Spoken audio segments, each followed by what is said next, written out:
आज हम मौजूद है पाकिस्तान के सबसे बड़े इदारे, सबसे बड़ी पार्टी जमात इस्लामी के मरकज़ी ऑफिस फैसलाबाद में। आइए हम अंदर चलते हैं और आपको इसका विज़िट करवाते हैं।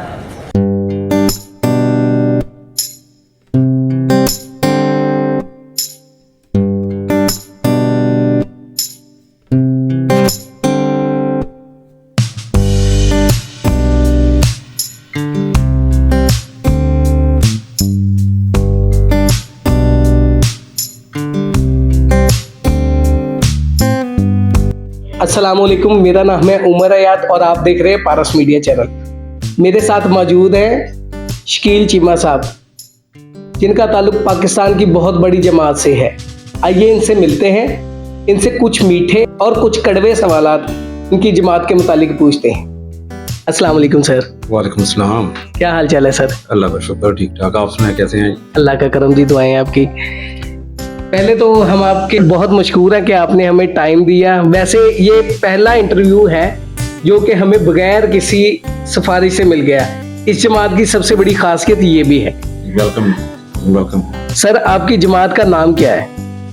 इसका नाम जमात इस्लामी पाकिस्तान है और ये हर मुल्क के अंदर अपनी अपनी तौर पे जो है इंडिपेंडेंट जो है ये जमात इस्लामी जो है वो काम कर रही है। सही। जैसे जमात इस्लामी हिंद है, जमात इस्लामी बांग्लादेश है और इसके अलावा भी दूसरे जो मुल्क हैं यूरोप के और अरब अमारात के, वहाँ पर अपने अपने मुख्तलिफ नामों के साथ जो है जमात इस्लामी काम कर रही है। और कुछ मुल्कों में जमात इस्लामी जो है उसके जो नज़रियात से मिलते जुलते हैं। मिस्र में जैसे अखबारुल मुस्लिमून है, तुर्की में रिफा पार्टी है, इस तरह से ये नहजा पार्टी है ट्यूनिस में। मतलब इस तरह मुख्तलिफ मुल्कों के अंदर जो है जमात इस्लामी मुख्तलिफ नामों से जो है वो काम कर रही है। ये जमात कब शुरू हुई? इसकी बुनियाद किसने रखी?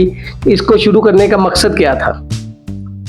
जमात इस्लामी की बुनियाद 26 अगस्त 1941 को सैयद अबुल आला मौदूदी जो कि बानिया जमात हैं, उन्होंने उससे पहले एक रसाले में जो है मुख्तलिफ मज़ामीन लिखे और लोगों को अपने नज़रियात के बारे में बताया। सही। और उसके बाद उन्होंने उनसे गुजारिश की कि जो लोग मेरे नज़रियात से मुतफिक हैं और वो समझते हैं कि हमें मुत्तहिद होकर मिलजुल कर एक ऐसी तंजीम कायम करनी चाहिए जो इस्लामी निज़ाम को कायम करने के लिए जदोजहद करे। सही। तो वो लोग जो है इस तारीख को जो है हमारे पास इकट्ठे हों।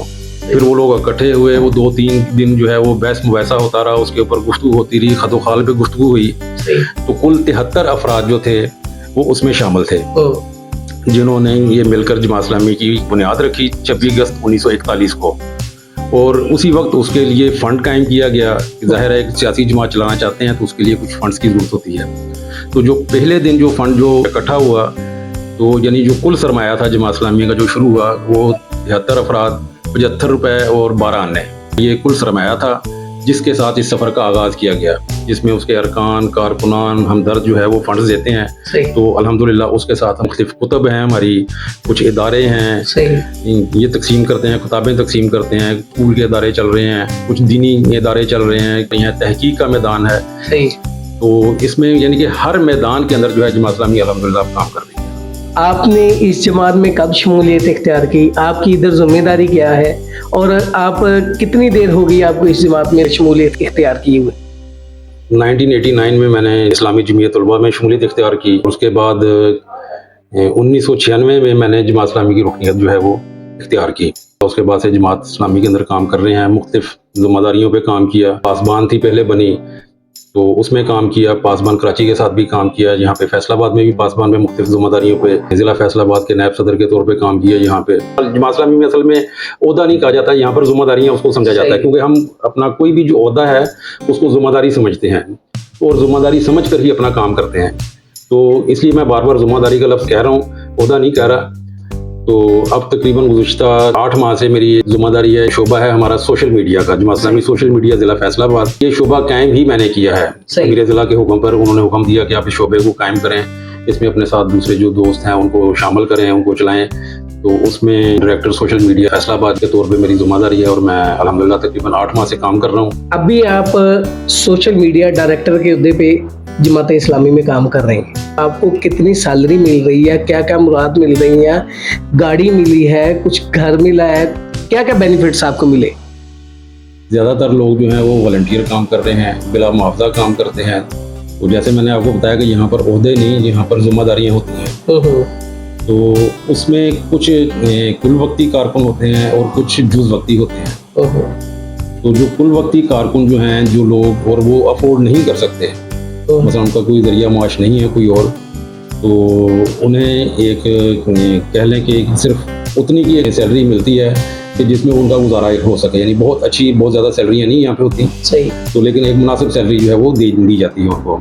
टाइम तो मैं खैर पूरा ही देता हूँ कुल वक्ती के तौर पे, लेकिन ना तो कोई सैलरी मैं लेता हूँ यहाँ से, ना ही कोई मराहत हैं। ये फ़र्क है सियासी जमातों का कि जो दूसरी सियासी जमातें हैं उनका नुक्ता नज़र जो है वो दुनियावी मुफाद है, जबकि जमात इस्लामी में ऐसा नहीं है। हम यहाँ पर ज़िम्मेदारियाँ समझ कर काम करते हैं, इस्लाम को इस मुल्क के अंदर नाफिज करने के लिए जदोजहद कर रहे हैं हम। और हमारी जदोजहद भी अल्हम्दुलिल्लाह ये है कि हमारे बानी जो थे सैयद अबुल आला मौदूदी, उन्होंने बिल्कुल वाज़े तौर पर एक चीज़ कही थी कि हम कोई ज़ेरे ज़मीन कार्रवाई नहीं करेंगे। ज़ेरे ज़मीन से मतलब कुछ छुप के कुछ नहीं करेंगे। सही। हमारा हर चीज़ हमारी ओपन है, हमारा दस्तूर सबके सामने है। आप चाहें यहाँ से अभी मकतबे से जो है वो दस्तूर लें, उसको पढ़ें, उसमें हमारी हर चीज़ लिखी हुई है। पूरे पाकिस्तान की जमात का जो अमीर है, जिसके पास कह लें कि एक मिनट जो है अपनी ज़ात के लिए नहीं है उसके पास, ठीक है। अगर आप कभी उनको सोते हुए देखें तो आप परेशान हो जाएंगे कि वो लेटते हैं नीचे फर्श के ऊपर भी, तो लेटते ही सो जाएंगे, इतनी थकावट हुई होती है उनको। शायद 60,000 के करीब तनख्वाह है उनकी। अच्छा। तो 60,000 आपके सामने यहाँ पर ये है कि जो एक आम बंदा को सुपरवाइजर किसी मिल में है वो भी ले रहा होता है तनख्वाह, और उससे ज़्यादा ले लेता है, उससे ज़्यादा लेता है, उससे ज़्यादा कमाई कर लेता है, उसके पास क्योंकि और भी बहुत से रास्ते होते हैं कमाने। उनको एक ड्राइवर मिला हुआ है, गाड़ी है, वो उसके ऊपर कुछ जाती सफ़र नहीं कर सकते, उस गाड़ी के ऊपर जाती सफ़र वो नहीं कर सकते, अपनी फैमिली के साथ सफ़र नहीं कर सकते। जो जमात का काम है उसके लिए वो सफ़र करेंगे। जब जाती सफ़र करेंगे वो उस गाड़ी के अंदर अपना पेट्रोल डलवाएंगे, अपना फ्यूल ये डलवाएंगे उसके अंदर, और बाकायदा उसके ऊपर लिखा जाएगा उसकी लॉग बुक के ऊपर कि ये यहाँ से यहाँ तक इन्होंने इतना किलोमीटर उनके लिए सफ़र किया गया है। यानी यहाँ पर इस चीज़ का तस्वर ही नहीं है कि आप जमात इस्लामी के बैतुल माल के अंदर से, ये बिल्कुल वही उसी तरह से है जैसा हज़रत अबू बकर सिद्दीक़ या हज़रत उमर रज़ी अल्लाह तआला अन्हु और हमारे चारों खुलफ़ाए राशिदीन जो है, हज़रत उस्मान या हज़रत अली रज़ी अल्लाह तआला अन्हु, कि बैतुल माल को जिस तरह से समझते थे कि हम उनके नक्शे कदम पे चलें और जो हमारा बैतुल माल है उसको उसके सही जगह पर इस्तेमाल करें। हमने इसका नाम भी इसीलिए बैतुल माल रखा है, फंड्स नहीं कहते हम इसको, ये बैतुल माल है, और जो हमें लोग देते हैं हम उसको एयानत कहते हैं। सही। सैयद अबुल आला मौदूदी जो कि इसके बानी थे, जो उनकी तालीम है वो यही है कि हम मजदूर हैं, हम अल्लाह के मजदूर हैं, हमारा काम है मजदूरी करना। सही। इस मजदूरी के नतीजे में हम अमारतें कायम करने की कोशिश कर रहे हैं। अमारत कायम होती है इस्लाम की, उसका निज़ाम कायम होता है, ठीक है। अगर नहीं होता तो हम मजदूर हैं, मजदूर को सिर्फ मजदूरी से गर्ज है। सही है, ठीक है। और उसने उस मजदूरी का सिला जो है या जो उसके रिवार्ड है, उसके जो पैसे उसने लेने हैं, यानी किसी सूरत में भी उसका जो सिला लेना है वो अल्लाह ताला से लेना है। आपने 89 में पार्टी ज्वाइन की थी, तकरीबन कोई 34-35 साल हो गए आपको पार्टी ज्वाइन किए हुए। अभी तक कोई ऐसा काम पार्टी का जो आपको सबसे अच्छा लगा हो, या कोई ऐसा काम जो सबसे बुरा लगा हो? पाकिस्तान का आइन बना है, उसके अंदर बहुत अहम किरदार अदा किया जमात इस्लामी के सैयद अबुल आला मौदूदी ने, प्रोफेसर अब्दुल गफूर ने। कादियानियों को काफिर करार देने के अंदर जो है ये जमात इस्लामी का सबसे बड़ा किरदार है, बल्कि ये तहरीक ही इस्लामी जमीयत तुलबा ने शुरू की थी। सही है। जमात इस्लामी वह जमात है पाकिस्तान की जिसके ऊपर करप्शन का कोई केस नहीं है, नैब के अंदर कोई केस नहीं है, आज तक इसके ऊपर करप्शन का कोई इल्ज़ाम नहीं लग सका। अगर किसी जगह पर लगा भी है तो उनको खुद माफ़ी मांगनी पड़ी है बाद में, झूठा इल्ज़ाम लगा के। जिस तरह ये KPK के अंदर सिराजुल हक साहब पे एक इल्ज़ाम लगाया उन्होंने खैबर बैंक का, तो और उसके बाद उनको खुद माफ़ी मांगनी पड़ी, बल्कि हमने खुद उन्हें ये प्रेशराइज किया इस चीज़ के ऊपर कि आप इसकी तहकीक करवाएं। हालांकि दूसरी पार्टियां जो वो प्रेशराइज करती है इसकी तहकीक बंद करो। हाँ। पाकिस्तान जिसकी वजह से मजबूत हुआ है वो है एटमी धमाके, क्योंकि कदीर साहब ने एक एटम बम बनाया था, नवाज शरीफ साहब ने उसको इंट्रोड्यूस करवाया। इसके पीछे जमात इस्लामी का एक बहुत बड़ा रोल था जो कि आज तक किसी को भी उस रोल का पता नहीं है। तो थोड़ा सा आप आवाम के साथ शेयर करेंगे कि आपकी पार्टी ने किस तरह और कैसे काम किया था? ये इस तरह से था कि उस वक्त काजी हुसैन अहमद मरहूम जो है वो जमात इस्लामी के अमीर थे। सही।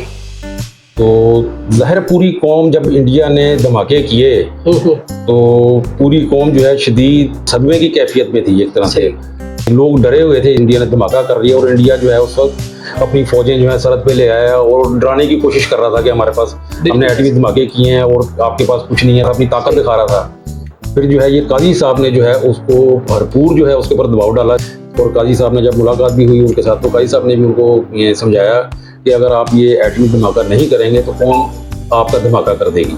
और आज तक अल्हम्दुलिल्लाह उसके बाद जो है इंडिया को जरूरत नहीं हुई कभी धमकी देने की। आपकी पार्टी इतने रफाई काम करती है, इसके बहुत से इदारे हैं, आप कुछ थोड़ा सा उन इदारों के मुतालिक बताएंगे? अल्हम्दुलिल्लाह जमात इस्लामी शुरू दिन से, पहले दिन से ही पाकिस्तान के अंदर जो है रफाई काम जो है कर रही है। सही। क्योंकि ये 1941 में बनी थी, तो पाकिस्तान जब बना 1947 में 14 अगस्त को, तो उसके बाद एक मुहाजिरीन का सैलाब आया पाकिस्तान के अंदर। तो सैयद मौदूदी ने जो है हुक्म दिया अपने अरकान को, कारकुनान को, कि जो भी लोग वहाँ से आ रहे हैं उनके लिए रिलीफ का काम किया जाए। और जमात इस्लामी के जो रिलीफ के इदारे हैं, रिलीफ का जो काम है, उसकी पाकिस्तानी कौम मोतरफ है। सिराजुल हक साहब को किसी ने कहा कि जमात इस्लामी को लोग जो है रफाई कामों के लिए पैसा तो बहुत देते हैं, अगर किसी मुसलमान मुल्क में कोई मसला होता है और जमात इस्लामी वहाँ पर रिलीफ का काम कर रही हो, तो सबसे ज़्यादा फंड्स जो हैं वो जमात इस्लामी को देते हैं। उसमें सबसे बड़ा इदारा जो है हमारा अल खिदमत के नाम से है, जिसे पूरा पाकिस्तान जानता है। और इस वक्त अल खिदमत पाकिस्तान जो है ये एशिया की सबसे बड़ी NGO बन चुकी है। अच्छा। फैसलाबाद में निजी हॉस्पिटल्स के अंदर, जो प्राइवेट हॉस्पिटल्स हैं, उसमें पहला हॉस्पिटल बन गया है जो दिल का इलाज कर रहा है। अच्छा। मुजाहिद हार्ट सेंटर जो है, तो अल्हम्दुलिल्लाह एक्सपर्ट डॉक्टर्स की टीम है जो FIC से रिटायर हुए हैं, वो हमारे पास हैं, वहाँ पे काम कर रहे हैं मुजाहिद हार्ट सेंटर के अंदर। आगोश का जो इदारा है वहाँ पर हम यतीम बच्चों को रखते हैं।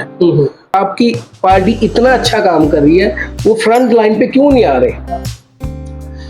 इसकी कह लें कि मुख्तलिफ वजूहात हैं। सिराजुल हक साहब से ये पूछा कि जब लोग इस तरह से आपको पैसे देते हैं, ये वोट क्यों नहीं देते?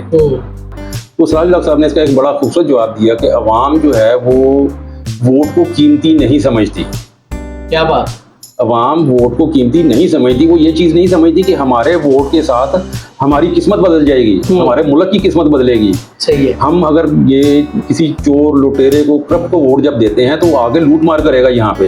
वो इस चीज़ को चूँकि समझती नहीं है और वोट की अहमियत, उसकी कीमत को नहीं समझती, तो इसलिए वो हमें वो नहीं देती।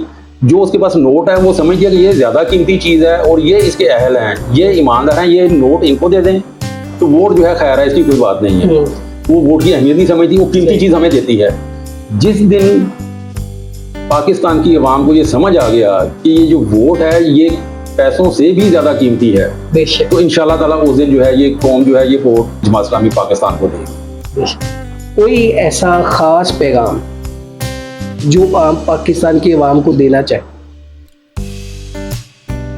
मैं पाकिस्तान की अवाम से यही कहना चाहूँगा कि बहुत हो गया है, 75 साल हो गए हैं, हम टामकटोइयाँ मार रहे हैं। हमने सबको आजमा के देख लिया, चोरों को, लुटेरों को, जागीरदारों को, वडेरों को, सनतकारों को, हर तरह के लोगों को हमने आजमा कर देख लिया है। तो पाकिस्तान की किस्मत नहीं बदली। जब आपके सामने ईमानदार लोग मौजूद हैं और आपको उनकी ईमानदारी पे कोई शक नहीं है, उनकी मुतबल वतनी पे कोई शक नहीं है, तो मेरा ख्याल ये है कि अब आवाम को ये चीज़ सोचनी चाहिए कि हम अपना वोट जो है उस उम्मीदवार को दें जो अपने मुकाबले में जिनके वो खड़ा है उनमें सबसे ज़्यादा बेहतर किरदार का मालिक है, ईमानदार है, दयानतदार है और पाकिस्तान से मोहब्बत करने वाला है। अगर ये अवाम जमात इस्लामी पर एतमाद करेगी, जमात इस्लामी ने कभी भी उनको मायूस नहीं किया। इसी तरह से हमारे MNA हैं, MPAs हैं, किसी के ऊपर कोई करप्शन का दाग नहीं है, किसी ने कोई करप्शन नहीं की। तो जमात इस्लामी के ऊपर जो है अवाम एतमाद करे तो इंशाल्लाह ताला जमात इस्लामी जो है उनको कभी मायूस नहीं करेगी। देखा आपने, पाकिस्तान में ऐसी जमातें भी हैं जो कि इतने फलाई काम कर रही हैं, इतनी आवाम की भलाई कर रही हैं, लेकिन फिर भी आवाम को शऊर नहीं आ रहा कि हमने किसको सिलेक्ट करना है, किसको ऊपर लेके आना है। मेरी और मेरी पूरी टीम की ये गुजारिश है कि कोई भी ऐसा बंदा सिलेक्ट करे जो कि इंशाल्लाह फ्यूचर में आपके लिए, आपके बच्चों के लिए काम करे, पाकिस्तान के लिए काम करे। आप सबका शुक्रिया। अगर आपको ये हमारी वीडियो अच्छी लगी हो तो हमारी वीडियो को लाइक, शेयर और सब्सक्राइब लाजमी करें। अल्लाह हाफिज़।